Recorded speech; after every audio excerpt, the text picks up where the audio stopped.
අයිබෝන් ද අප්ඩේට වෙතින් ගෙනෙන පළමු වීඩියෝට ඔබ සාදරයෙන් පිළිගනිමු. ඇමරිකන් ඩීවි ලොටරි එහෙමත් නැත්තම් ග්‍රීන් කාඩ් මේ වෙනකොට ගොඩාක් අය අතර කතා වෙන මාතෘකාව. මේ පාර පාස්පෝර්ට් එක ඕනෙලු පාස්පෝර්ට් ඕනේ නෑලු තවත් එක එක නොයෙක් කතා හෙනවා. හරි එහෙනම් අපි කතා කරමු.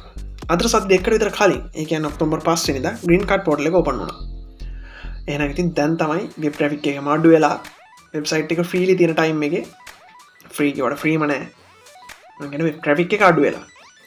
නිසා අපිට ඇප්ලිකේෂන් එක ෆිල් කරගන්න හොඳම ටයිම් එක.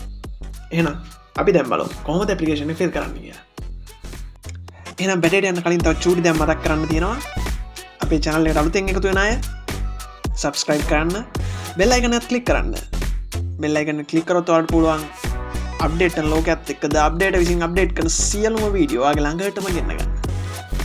එහෙනම් අපි යමු වීඩියෝ එකට. පළමුවෙන්ම ඔයාලට කියන්න ඕන දේ තමයි මුලින් සඳහන් කරා වගේම මේ පාර ඇප්ලිකේෂන් එකේ ප්‍රධාන වෙනස්කමක් වෙලා තියෙනවා. ඒ වගේම මේක තවත් පහසුවක් විදිහට හඳුන්වන්න පුළුවන් මේ පාර ෆිල් කරද්දී ඒක තමයි මේ පාර ග්‍රීන් කාඩ් ඇප්ලිකේෂන් එක ෆිල් කරන්න පාස්පෝර්ට් එකක් අවශ්‍ය නැහැ. ඇප්ලිකේෂන් එකේ කලින් අවුරුදු වල පාස්පෝර්ට් ඩීටේල්ස් වලට වෙන් කරලා තිබ්බ කොටස මේ අවුරුද්දේ සම්පූර්ණයෙන්ම ඉවත් කරලා තියෙනවා. ඒ දැනුම් දීමත් එක්ක අපි බලමු ඇප්ලිකේෂන් එක ෆිල් කරන්න කලින් අපි ළඟ තියෙන්න ඕන ඩොකියුමන්ට්ස් මොනවද කියලා. කලින්ම කියන්න ඕනේ ඇප්ලිකේෂන් එක ෆිල් කරන්න අපිට හම්බෙන්නේ මිනිත්තු 30ක් වගේ කාලයක්. ඒ නිසා අපිට අවශ්‍ය කරන ඩොකියුමන්ට්ස් ටික ඔයගේ ළඟට අරන් තියාගන්න. මේ වීඩියෝ එක ඉවරනකම් අනිවාර්යයෙන්ම බලලා තමයි මේක ෆිල් කරන්න පටන් ගන්න ඕනේ. ඒ නිසා මම මේ කියන ඩොකියුමන්ට්ස් ටික ඔයගේ ළඟට හදාගෙන ඊට පස්සේ අපි මේ වැඩේ ෆිල් කරන්න පටන් ගමු. ඔයාලට අවශ්‍ය කරන ඩොකියුමන්ට්ස් විදිහට ගත්තාම පළවෙනි එක ඔය කම්පියුටර් එකේ තියෙන්න ඕනේ US passport size ෆොටෝ එකක්. මේ ෆොටෝ එක ගැන කියනවා නම් මේක කලර් ෆොටෝ එකක් වෙන්න ඕනේ. වගේම white background එකක් අරන් තියෙන්න ඕනේ. දැන් නම් හැම ස්ටුඩියෝ එකකම වගේ green card ෆොටෝ එක කිව්වහම මේක දන්නවා රුපියල් 450ක් 500ක් වගේ මුදලකට ඔයාලට මේ ෆොටෝ එක ස්ටුඩියෝ එකකින් ගන්න පුළුවන්. මේ ෆොටෝ එක ගැන වැඩිදුර රික්වයර්මන්ට්ස් තියෙන ඔයාගේ ඔෆිෂියල් සයිට් එකෙන් මේ ගැන ඔක්කොම විස්තර ටික දීලා තියෙනවා. මම ඒක ලින්ක් එකක් ඩිස්ක්‍රිප්ෂන් බොක්ස් එකේ දාලා තියන්නම්. ඒකේ තියෙනවා ඔයාලට අවශ්‍ය සියලුම විස්තර මේ ෆොටෝ එක ගැන සහ එයාලා ෆොටෝ ටූල් එකක් දීලා තියෙනවා. ඒ කියන්නේ ඔයා මේ ඇප්ලිකේෂන් එකට ෆොටෝ එක අප්ලෝඩ් කරන්න කලින් ඔයාට ඒ ටූල් එකට ෆොටෝ එක දාලා බලන්න පුළුවන් ඔයාගේ ෆොටෝ එක ඇප්ලිකබල්ද නැද්ද කියලා. ඊළඟට අවශ්‍ය ඩොකියුමන්ට් එක තමයි ඔයාගේ බර්ත් සර්ටිෆිකේට් එක. ඔයාගේ බර්ත් සර්ටිෆිකේට් එක ළඟට අරගන්න. ඔයාලට එච්චරයි ඩොකියුමන්ට්ස් වලින් මේක ෆිල් කරන්න අවශ්‍ය වෙන්නේ. ඊළඟට අපි බලමු ඇප්ලිකේෂන් ප්‍රොසෙස් එක කොහොමද වෙන්නේ කියලා. ඉස්සෙල්ලාම කියන්න ඕනේ මේ වෙනකොට ස්කෑම් සයිට් ගොඩාක් ඕපන් වෙලා තියෙනවා. ඒ නිසා කොහෙන්වත් වෙන ලින්ක් වලින් යන්න එපා. මම දාලා තියෙනවා ඩිස්ක්‍රිප්ෂන් එකේ යට ලින්ක් එක. ඒ ලින්ක් එකෙන් ගිහිල්ලා ඔෆිෂියල් සයිට් එකෙන් ඇප්ලිකේෂන් එක ෆිල් කරන හරිම තැනට යන්න. ඊළඟට කියන්න ඕනේ වැදගත්ම දේ තමයි මේ සයිට් එක ඇප්ලිකේෂන් එක ෆිල් කරන්න තියෙන සම්පූර්ණයෙන්ම නොමිලේ. ඒ කියන්නේ කිසිම අය කිරීමක් ඔයාලගෙන් අය කරන්නේ නැහැ. වගේම කිසිදු සයිට් එකට ඔයාගේ කාඩ් ඩීටේල්ස් කිසිම දෙයක් දෙන්න යන්න එපා. මොකද මේක සම්පූර්ණයෙන්ම නොමිලේ සිදුවෙන දෙයක්. එහෙම සයිට් එකකින් ඔයාගේ තොරතුරු ඉල්ලනවා නම් ඒක තනිකරම ස්කෑම් සයිට් එකක්. ඒක නිසා කිසිදු ඔයාගේ කාඩ් ඩීටේල් එකක් මොකුත් දෙන්න යන්න එපා. සම්පූර්ණයෙන්ම මේක ෆ්‍රී තමයි ඔයාලට ෆිල් කරන්න තියෙන්නේ. එහෙනම් අපි වැඩි කතා බහක් නැතුව ස්ක්‍රීන් එකට යන් අපි බලමු මොනවද කරන්න තියෙන්නේ. ඒ වගේම බය වෙන්න එපා. මේක මිනිත්තු 30ක් ඇතුළත ෆිල් කරන්න ඕන දෙයක්. ඒක තමයි මම ඔයාලට කිව්වේ ඩොකියුමන්ට්ස් ටික ළඟට ගන්න. ඩොකියුමන්ට්ස් ටික ළඟ තියෙනවා නම් ඔයාලට මේක විනාඩි 30ක් ඇතුළත ෆිල් කරගන්න එක එච්චර අමාරු දෙයක් නෙමෙයි. ඒ වගේම සමහරලාට මෙයාලගේ සයිට් එකේ යාලගේ ටෙක්නිකල් සයිඩ් එකේ දෙයක් තියෙනවා. ඒක මිනිත්තු 15ක් වගේ කාලයක් ඇතුළත සමහරවිට නැවත රිෆ්‍රෙෂ් වෙන්න පුළුවන්. ඒක නිසා ඔයාලා පුළුවන් තරම් ඉක්මනට මේක කරන්න බලන්න. ඉක්මන් කරනවා කියලා බය වෙන්න එපා. මොකද කරලා වරද්දගෙන සයිට් එක මේවා කරලා කිසිම දෙයක් වැරදුනොත් නැවත සබ්මිට් කරන්න බෑ. ඒක නිසා සබ්මිට් කරන්න වැරදිලා සබ්මිට් කරන්න යන්න එපා. පරිස්සමට ඔක්කොම ඩොකියුමන්ට්ස් ටික ළඟ තියාගෙන වැඩේ කරන්න පටන් ගන්න. ඊළඟට ඇප්ලිකේෂන් එක ෆිල් කරද්දී තියෙන ගැටලුවක් තමයි නේම් එක කොහොමද ෆිල් කරන්නේ කියන එක. මොකද ලංකාවේ ගොඩාක් දිග නම් තියෙනවා වගේම මෙයාලගේ සයිට් එකකින්වත් අපිට මේකට ගයිඩ්ලයින් එකක් දීලා නැහැ නේම් එක කොහොමද ෆිල් කරන්න කියලා. ඒ නිසා පාස්පෝර්ට් එකක් තියෙන කෙනෙක්ට නම් ගැටලුවක් වෙන්නේ නැහැ. මොකද පාස්පෝර්ට් එකේ ෆස්ට් නේම් ලාස්ට් නේම් තියෙන විදිහටම ෆිල් කරන්න යූස් කරන්න පුළුවන් ඔයාලට මේකෙදි. එහෙම නැති කෙනෙක්ට අපිට මතාව මේක මැනේජ් කරගන්න වෙන්නේ. මොකද මටත් මේකට හරියටම අයිඩියා එකක් දෙන්න බෑ. මොකද ලංකාවේ අයගේ නම් එක එක විදිහ නිසා. නේම් එක ගත්තාම ලාස්ට් නේම් එහෙමත් නැත්නම් ෆැමිලි නේම් එක විදිහට අඳුන්වන්නේ ඔයාගේ සර්නේම් එක. ඒ කියන්නේ උදාහරණයක් විදිහට ගත්තොත් වීරසිංහ මුදියන්සේලාගේ හිරුණ නදීෂාන් කියලා අපි ගත්තොත් එහෙම වීරසිංහ මුදියන්සේලාගේ කියන කෑල්ල සර්නේම් එක විදිහට, හිරුණ කියන කෑල්ල ෆස්ට් නේම් එක විදිහට, නදීෂාන් කියන කෑල්ල මිඩල් නේම් එක විදිහට එනවා. එහෙනම් අපි වැඩි කතා බහන්න නැතුව යමු කම්පියුටර් ස්ක්‍රීන් එකට. ඊට පස්සේ බලමු ඇප්ලිකේෂන් එක ෆිල් කරන විදිහ. හරි අරම දීලා තියෙන ඩිස්ක්‍රිප්ෂන් බොක්ස් එකේ දාලා තියෙන ලින්ක් එක ක්ලික් කරාම ඔයාලා මේ වගේ සයිට් එකකට ඔෆිෂියල් සයිට් එකට අරන් එනවා. මේ වගේ ඉන්ටර්ෆේස් එකක් තමයි ඔයාලට ඉස්සෙල්ලාම බලා ගන්න පුළුවන්. ඒක ඉස්සෙල්ලාම පෙන්නනවා entry instruction ටික DV2024 instructions කියලා. ඒ කියන්නේ අපිට අවශ්‍ය instruction ටික දීලා තියෙනවා. ඊළඟට මේකේ photo instructions. ඒ කියන්නේ photo එකට අවශ්‍ය මම කිව්වා වගේ photo එකට අවශ්‍ය photo tool එක ඔක්කොම photo instruction ටික මෙතන බලා ගන්න පුළුවන්. ඊළඟට අපිට අවශ්‍ය application එක fill කරන්න යන්න තියෙන link එක තමයි මේක begin entry කියලා තියෙන්නේ. එහෙනම් අපි begin entry එකෙන් application එක fill කරන්න යනවා. ඒ begin entry එක click කරාට පස්සේ මේ වගේ interface එකකට ඔයාලා වරන් යනවා. ඔයා රොබෝ කෙනෙක්ද නැද්ද කියලා check කරන්න මේ වගේ තැනකින් ඔයාලා අරන් එනවා. ඒ කියන්නේ ඔයාලට මේක බලාගෙන මේ විදිහටම click කරන්නයි තියෙන්නේ. ඔයාලට මේක අපහැදිලි නම් ඒ කියන්නේ කවුරු හරි කෙනෙක්ට මේක පේන්නේ නැත්නම් මෙතනින් refresh කරලා අලුත් එකක් ගන්න පුළුවන්. මට මේක පැහැදිලි හොඳටම ගැටලුවක් නෑ. මම මේක මේ විදිහටම type කරනවා.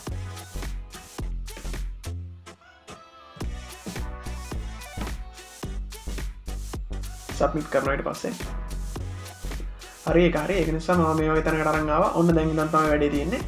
මට මෙයාලා කියලා තියෙනවා මිනිත්තු 30ක් වගේ කාලයක් ඇතුළත සබ්මිට් කරන්න කියලා. estimated burden 13 minutes. එහෙනම් බලමු මේක ෆිල් කරන විදිය. අපි උදාහරණයක් විදිහට ගත්තා නම් ෆස්ට් පළවෙනියට මම අපෙන් අහලා තියෙන්නේ last family name.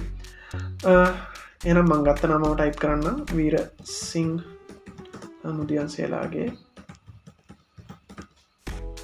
First name එක විදිහට ගන්නේ හිරුණ නදීෂාන් කියන එක හිරුණ කියන එක මිඩල් නේම් එක විදිහට නදීෂාන්. හරි කෙනෙක් ඉන්න සමහර කට්ටිය ඉන්න පුළුවන් මිඩල් නේම් එකක් නැති. එහෙනම් මිඩල් නේම් එකක් නැත්නම් ඔයාලට මෙතන no middle name කියන එක ක්ලික් කරන්න පුළුවන්. එහෙම අයින් කරාම මිඩල් නේම් එක ටයිප් කරන්න අවශ්‍ය නැහැ. මේ විදිහට තියන්න පුළුවන්.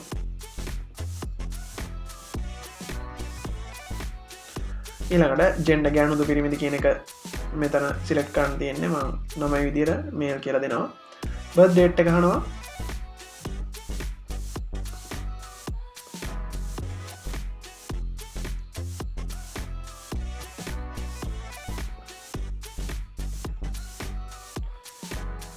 හතරවෙනි තීරුවෙන් අපෙන් අහන්නේ ඔයා ඉපදිච්ච නගරය.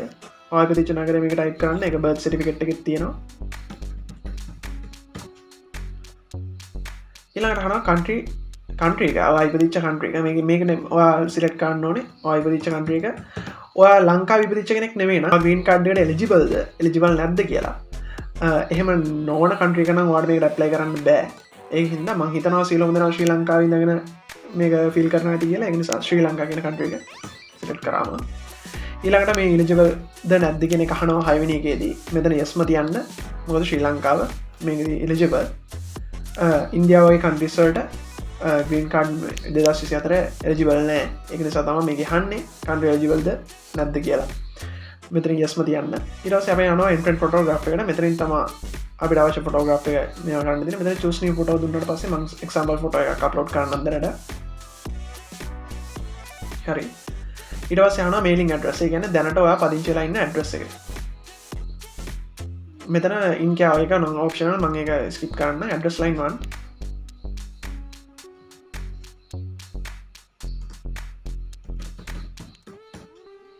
address line දෙකක් තියෙන කෙනෙක් මෙතන ඊළඟට type කරන්න.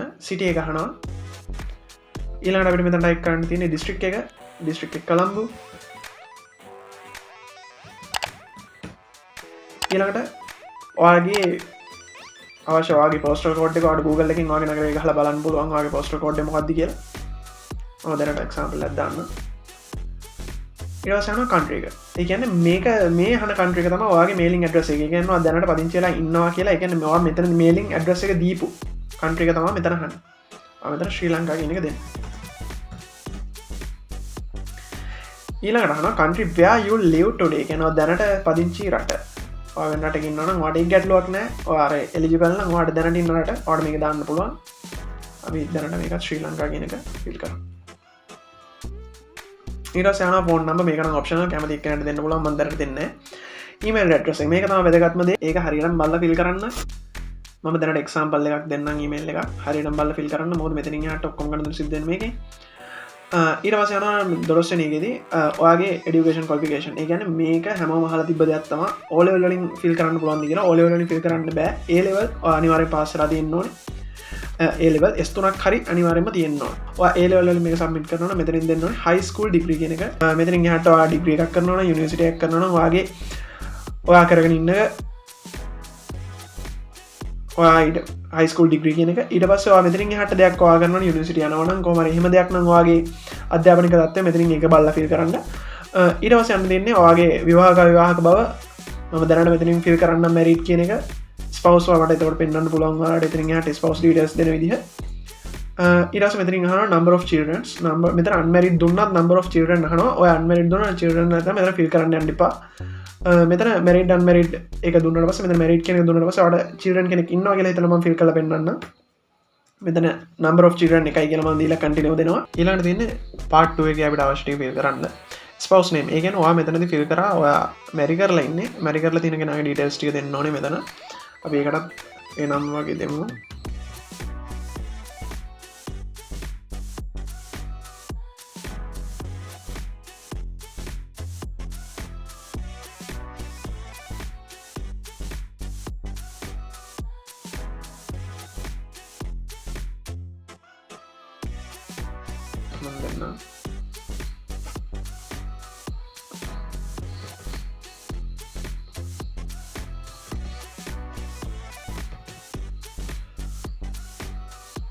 මෙතන ජෙන්ඩර් එක ගන්නවා ඊළඟට ගන්නවා සිටි ස්පවුස් ඒ කියන්නේ මේ මෙඩිකල් ඉන්න කෙනාගේ සිටි එක ගන්නවා යාගේ සිටි එක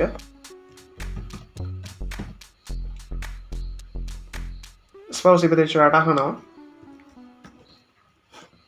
ශ්‍රී ලංකා ඊළඟට මේ ඔයාගෙන් ඉල්ලනවා ස්පවුස්ගේ ෆොටෝග්‍රාෆ් එක ඒක මෙතන අප්ලෝඩ් කරන්න ඕනේ මම එක්සැම්පල් ෆොටෝ එකක් දැන් අප්ලෝඩ් කරන්න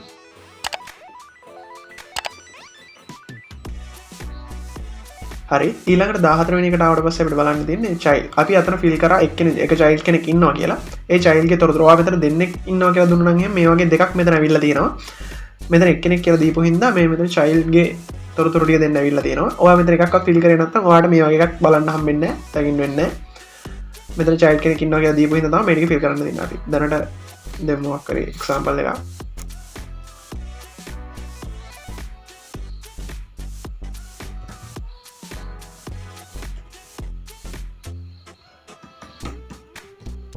මෙතන ඊළඟට ඉල්ලනවා child ගේ birth date එක.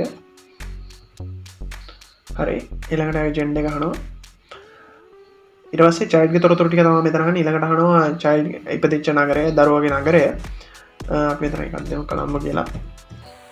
ඊළඟට මෙතන අහනවා එයා ඉපදිච්ච රට. එයාත් මම ශ්‍රී ලංකා කියලා දෙන්න. ඊට පස්සේ එයාගේ ෆොටෝග්‍රාෆ් එක මෙතන අප්ලෝඩ් කරන්න දෙනවා. මම මේ ෆොටෝ එක මෙතන අප්ලෝඩ් කරන්න. හරි ෆොටෝ එක අප්ලෝඩ් කරාට පස්සේ අපිට ඊළඟට කරන්න තියෙන්නේ මෙතන කන්ටිනියු බටන් එක දෙන එක. ඔයාලට යම්කිසි වැරදීමක් සිද්ධ වුණා කියලා හිතනවනම් පාර්ට් 1 එකට නැවතත් ගිහිල්ලා ඒ ටික නිවැරදි කරන්න පුළුවන්. ඊළඟට මෙතනින් කන්ටිනියු කියන බටන් එක දෙනවා. හරි මෙතනදී ඔයාලා ෆිල් කරපු ඔක්කොම විස්තර ටික මෙතන තියෙනවා. ආයේ ඔයාලට වැරද්දක් වුණොත් නැවත සබ්මිට් කරාට පස්සේ කිසිම දෙයක් වෙනස් කරන්න බෑ. ඒක නිසා මෙතන තමයි අවසාන අවස්ථාව. ඔයා ෆිල් කරපු දේවල් හරියද වැරදිද කියලා බලා ගන්න. හරිනම් මෙතනදී සියලුම දේවල් හරියටම බලලා ඔයාගේ ඊමේල් ඇඩ්‍රස් ඔක්කොම ඔයා ඇතුළත් කරපු ඔක්කොම දේවල් හරිනම් ඔයාට ඊළඟට කරන්න තියෙන්නේ මේ ටික ඔක්කොම බලලා ඉවර කරලා මෙතන සබ්මිට් දෙන එක. ඔයාට මෙතන මොකක් හරි වැරද්දක් තියෙනවා නම් ඔයාට පාර්ට් 1 එකට හරි පාර්ට් 2 එකට හරි ගිහිල්ලා ඔයාට වැරද්ද තියෙන තැන නැවත නිවැරදි කරලා මෙතන සබ්මිට් කරන්න පුළුවන්. හරි ඔක්කොම අවසానයි. නිවැරදිව මම සම්පූර්ණ කරලා තිනවා. ගැටලුවක් නැහැ. එහෙනම් මම මේක සබ්මිට් කරනවා. හරි සබ්මිට් කරාට පස්සේ මෙන්න මෙහෙම ඉන්ටර්ෆේස් එකට ආරන් එනවා සක්සස් කියලා. ඊට පස්සේ ගොඩක් අය මෙතනින් තමයි ගොඩක් අය කරගන්න වැරද්දක් තමයි මේ කට් කරනවා. මේ කට් කරන්න එපා. මේ ගොඩක් අත්‍යවශ්‍ය දෙයක්. මොකද ඔයාලට රිසල්ට් ආවට පස්සේ රිසල්ට් බලන්න තියෙන එන්ට්‍රන්ස් නේම් එක ඊට පස්සේ කන්ෆර්මේෂන් නම්බර් එක අනිවාර්යයි. ඒක නිසා මේක අනිවාර්යයෙන් ස්ක්‍රීන්ෂොට් එකක් හරි ෆොටෝ එකක් හරි මේ කොහොම හරි මේ තියෙන මේ ඩීටේල්ස් ටික ඔක්කොම සේව් කරලා තියාගන්න. මේ ටික අත්‍යවශ්‍යමයි. 2023 මේ මාසය වගේ වෙනකොට මේ රිසල්ට් එක එනවා. එතකොට රිසල්ට් එක බලන්න අත්‍යවශ්‍යයි. මෙන්න මේ වීරසිංහ මුදියන්සලා මෙයාගේ සම්පූර්ණ නම මේක තියෙන විදිහට මේකේ ස්ක්‍රීන්ෂොට් එකක් ගහගන්න නැත්නම් ෆොටෝ එකක් ගන්න නැත්නම් මෙතන print කරගන්න පුළුවන්. ඕකේ. එහෙනම් අවසාන වශයෙන් ඔයාලට මට කියන්න තියෙන්නේ ඔයාලට මොකක් හරි මේක වැරදුනා නම් සබ්මිට් කරාට පස්සේ කිසිම වෙනස්කමක් කරන්න. ඒ කියන්නේ නැවත අලුත් එකක් සබ්මිට් කරන්න වගේ ඩීටේල්ස් දීලා එහෙම කරන්න යන්න එපා. එහෙම වුණොත් කලින් එකත් දෙවෙනියට දාපු එකත් ඔක්කොම රිජෙක්ට් වෙනවා. ඒකින්ද කිසිම වෙනස්කමක් කරන්න යන්න එපා. සබ්මිට් කරන්න කලින් කොහේ හෝ වැරද්දක් තියෙනවා නම් හැමදාම හරියටම බලලා හරියම විදිහට ෆිල් කරන්න. එහෙනම් ඔයාලට මේ සම්බන්ධයෙන් මොකක්ම හරි ගැටලුවක් තියෙනවා නම් පල්ලෙන් කමෙන්ට් එකක් දාන්න. මම පුළුවන් විදිහකට හැමෝටම රිප්ලයි කරනවා. එහෙනම් හැමෝටම ජය වේවා. ස්තුතියි. ඊළඟ වීඩියෝ එකකින් හම්බෙමු.